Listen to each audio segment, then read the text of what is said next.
हम लोग पैदल चलने वाले लोग हैं, हेलीकॉप्टर चलाते हैं। बीजेपी के अच्छे अच्छे लोग आज नींद उड़ गया होगा, जो लोग सोच रहे होंगे कि कहाँ भागे, क्योंकि जब सूची वो देखेंगे तब उनका रूह कांप रहा होगा। अरे सम्राट चौधरी तो इस बार आवेदन नहीं दे पाएंगे, क्योंकि चर्चा है इस बार आवेदन देंगे तो जनता पूछेगी कि नरसंहार 7 लोगों का नरसंहार किए हो कि नहीं किए हो। अब तो लोग आपसे भी सवाल पूछेंगे। क्या मेरे परिवार का कोई लड़ रहा है क्या? आरसीपी सिंह की बेटी लड़ रही है, बिल्कुल अपनी काबिलियत पे लड़ रही है। हमने हमारे बयान उठाकर देख, जागृति ठाकुर है, अब कर्पूरी ठाकुर जी की पोती है, जो भी वहाँ उस सूची में जिसका नाम है, उसके चरित्र पर कोई दाग नहीं दिखेगा। अगर दिखेगा, अगर गलती से कोई चला भी गया होगा तो उसका नाम आगे काट दिया जाएगा। नाम काट दिया जाएगा, बिल्कुल काट दिया जाएगा। नमस्कार, हमारा नाम है समरीन और आपने देखना शुरू कर दिया है लाइव सिटीज। देखिए, बिहार का पारा चढ़ा हुआ है और आप बखूबी जानते हैं कि आज जनसुराज ने अपने प्रत्याशियों की पहली सूची जारी कर दी है। यानी कि पता चल गया है कि आखिर प्रशांत किशोर के सुपर 51 मैदान में कौन कौन है। तो ऐसे में लाइव सिटीज ने भी अभी अभी बिल्कुल एक्सक्लूसिव बातचीत की है जनसुराज के सूत्रधार प्रशांत किशोर से। तो क्या कुछ कह रहे हैं इस बातचीत के दौरान प्रशांत किशोर, सबसे पहले आप उनको सुनिए। तो देखिए, इस वक्त हमसे बातचीत करने के लिए जनसुराज के सूत्रधार प्रशांत किशोर जी, सबसे पहले बहुत शुक्रिया। धन्यवाद। सबसे पहले तो प्रशांत जी, हम आपसे जानना चाहेंगे कि जनसुराज ने आज प्रत्याशियों की पहली सूची जारी कर दी है, तो प्रतिक्रिया क्या है इस पर आप लोग ना प्रतिक्रिया लीजिएगा। हम लोग तो सूची जारी कर दिए, आप लोगों से प्रतिक्रिया लीजिए। आप बताइए क्या प्रतिक्रिया है? लगातार मैराथन बैठक चल रही थी, हमने ये देखा कि रात को भी बैठक हुई, सुबह में भी कोर कमेटी की बैठक हुई है। तो ऐसे में अब सवाल पूछा जा रहा है कि क्या कुछ ऐसी सीटें थी जिसमें आप लोगों ने दोबारा विचार किया है, कुछ अदला बदली भी की है? बिल्कुल नहीं भाई, ये 3 साल का प्रयास है। हम लोग गेस्ट पेपर पढ़कर परीक्षा नहीं देने वाले लोग हैं। हम लोग किताब पढ़े हैं, टेक्स्ट बुक पढ़े हैं, 3 साल मेहनत करी है, गांव-गांव गए हैं, वहां से जिन लोगों को निकाला है, जो लोग जनसुराज के साथ रहे, 99% ऐसे ही लोग आज उस सूची में आपको दिखेंगे। उसमें कोई आपको बाहुबली नहीं दिखेगा, कोई नेता का बेटा नहीं दिखेगा। जो भी वहाँ उस सूची में जिसका नाम है, उसके चरित्र पर कोई दाग नहीं दिखेगा। अगर दिखेगा, अगर गलती से कोई चला भी गया होगा तो उसका नाम आगे काट दिया जाएगा। नाम काट दिया जाएगा, बिल्कुल काट दिया जाएगा। कोई भी अगर एक ऐसा शख्स दिख गया, कोई दिखेगा तो उसको उस पर कार्रवाई होगी। हम लोग किसी व्यक्ति को बढ़ाने नहीं आए हैं, बिहार को बढ़ाने आए हैं। कुछ वक्त पहले राष्ट्रीय अध्यक्ष उदय सिंह जी से बातचीत की थी और उस दौरान उन्होंने साफ साफ कहा था कि अगर हम पहली सूची जारी करेंगे तो उसमें 100 से ज्यादा उम्मीदवारों के नाम होंगे। तो ऐसे में अब सवाल ये पूछा जा रहा है कि 51 क्यों, क्या पहलवान नहीं मिले? नहीं, पहलवान नहीं मिले। हाँ। अच्छा, अभी यहाँ पर जितने लोग खड़े हैं, आप लोग तो कह रहे हैं कि इतनी भीड़ है, आप कह रहे हैं पहलवान नहीं मिले। ये 100 से फिर 51 सनातन के मानने वाले लोग, उन्होंने किसी ने कहा कि आज पहला 51 शुभ है, 51 से शुरू कीजिए, इसलिए 51 जारी किया गया है। पहलवान नहीं मिले तो कल आपको जारी कर देंगे अगला वाला, तो देख लीजिएगा कि पहलवान कहाँ रहा। यानी कि अगली सूची कल जारी हो कल हो जाएगी, नहीं तो परसों हो जाएगी। 1 या 2 दिन की बात है। अगर लड़ने वाले नहीं है तो कल कहाँ से, रातों रात तो नहीं आ जाएंगे कहीं से। आप लोग तो 3 साल से कह रहे हैं कि भैया यहाँ पर जिनको दूसरे दल में नहीं मिलेगा टिकट, वो जनसुराज में टिकट पाएंगे। बहुत लोग घूम कर, अभी तो पिक्चर बाकी है, अभी 51 का देख लिया ट्रेलर में क्या दिखा? ट्रेलर में तो ट्रेलर था, लेकिन आप जो परिवारवाद पर हमलावर रहते थे, अब तो लोग आपसे भी सवाल पूछेंगे। क्या मेरे परिवार का कोई लड़ रहा है क्या? आरसीपी सिंह की बेटी लड़ रही है, बिल्कुल अपनी काबिलियत पे लड़ रही है। हमने हमारे बयान उठाकर देख, जागृति ठाकुर है, अब कर्पूरी ठाकुर जी की पोती है, डॉक्टर हैं और कई पिछले 2.5 वर्ष से जनसुराज के साथ जुड़कर काम कर रही हैं। तो अगर उनको न लड़ाया जाए तो किसको लड़ाया जाए? आप बता दीजिए, वहां से किसी बाहुबली को लड़ा दें? कर्पूरी ठाकुर की पोती जो महिला हैं, डॉक्टर हैं, 2.5 वर्ष से परिवार अपने छोटे छोटे बच्चों को छोड़कर मोरबा में लगी हुई हैं, उनको न लड़ाएं तो किसको लड़ाएं? आप बता दीजिए, हम उसको लड़ा देते हैं। अच्छा, प्रशांत किशोर लड़ेंगे कि नहीं लड़ेंगे?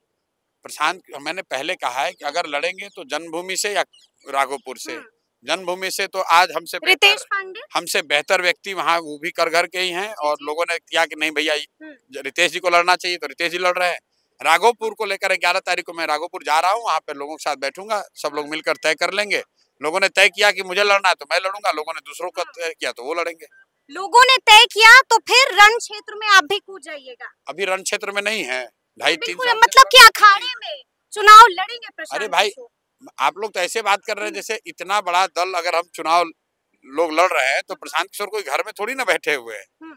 अच्छा, लोग ऐसे में सवाल ये भी पूछ रहे हैं क्योंकि खबर आ रही है कि बीजेपी के दिग्गज नेता भी चुनावी अखाड़े में कूद रहे हैं। सम्राट चौधरी भी लड़ सकते हैं, बड़े तो अगर मौका मिला तो उनके खिलाफ ताल ठोकिएगा? बीजेपी में इतना बड़ा कोई नेता है ही नहीं कि उनके खिलाफ ताल ठोके। बीजेपी के अच्छे अच्छे लोग आज नींद उड़ गया होगा, जो लोग सोच रहे होंगे कि कहाँ भागे, क्योंकि जब सूची वो देखेंगे तब उनका रूह कांप रहा होगा।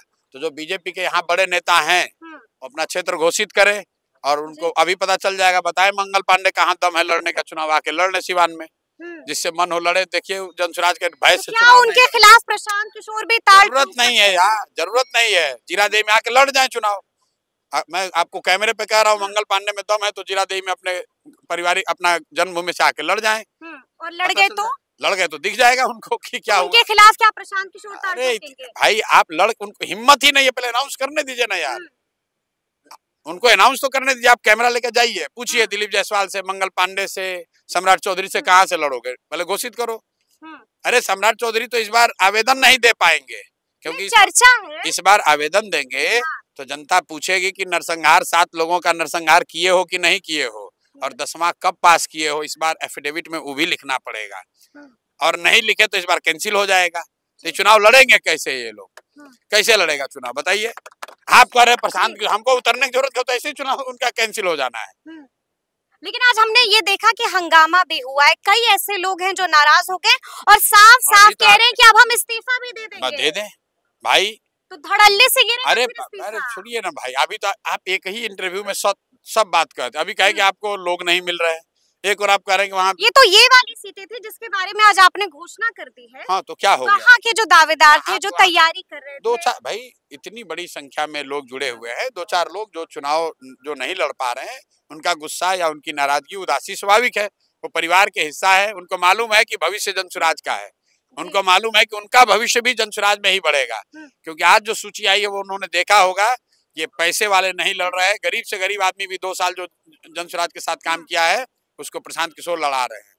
दुखारी जी को जदयू ने 30 वर्ष काम कराया, झंडा डुलाया, उनको एक गाड़ी भी नहीं है जो कि वो प्रचार कर सके। उनको जनसुराज लड़ा रहा है, तो क्या देगा उनको जनसुराज? उनको लड़ाकर विधायक बनाएगा जी, उनको लड़ाकर विधायक बनाएगा। आप जाकर को में आप लोगों से पूछिए कि लोगों के मन में क्या उसके लिए रिएक्शन है।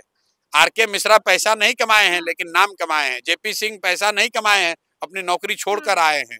विनय वरुण जिस परबत्ता की सीट की रोज बात आप लोग कर रहे हैं, वो 15 बरस तक राजद का झंडा ढोए है। उस आदमी के पास कोई साधन नहीं है, उसको जनसुराज लड़ा रहा है। एक एक नाम जो है आप उसको देख लीजिए कि पैसा कोई हम लोग के लिए प्राथमिकता नहीं है, हम लोग का कोई विषय नहीं है, कोई जाति से मतलब नहीं है। जिसने भी जनसुराज के इस विचार से जुड़कर बिहार के सुधार के अभियान में अपना कंधा लगाना स्वीकार किया, उसको टिकट मिला है। और जिन साथियों को नहीं मिला है उनको भरोसा रखना उनको मनाइएगा आप। बिल्कुल, हमारे परिवार के और ऑफर कीजिएगा। ऑफर की बात ही नहीं। हमने क्या ऑफर किया है पिछले 2.5 साल में लोगों को? उनको एक बेहतर बिहार का वादा किया है, उनको ईमानदारी का वादा किया है, उनको ये कहा है कि समाज के सभी वर्गों को बिना किसी भेदभाव के उनको भागीदारी दी जाएगी। वो दिया गया है। तो हेलीकॉप्टर की बुकिंग हुई कि नहीं हुई प्रशांत जी? हम लोग पैदल चलने वाले लोग हैं, हेलीकॉप्टर की बात अच्छा, तो सुना आपने कि प्रशांत किशोर ने क्या कुछ कहा है? देखिए, बड़ी बड़ी बातों का जिक्र कर दिया है और हर एक सवाल का बड़ी ही बेबाकी के साथ जवाब भी दिया है। तो अब देखना होगा कि आगे आगे बिहार की सियासत में क्या क्या होता है। तो फिर ये पूरी बातचीत, ये पूरी चर्चा आपको कैसी लगी है, कमेंट करके हमें जरूर बताइएगा। तो ऐसे तमाम अपडेट्स के लिए बिल्कुल ऐसे ही हमारे साथ बने रहिएगा और देखते रहिएगा लाइव सिटीज। बहुत शुक्रिया।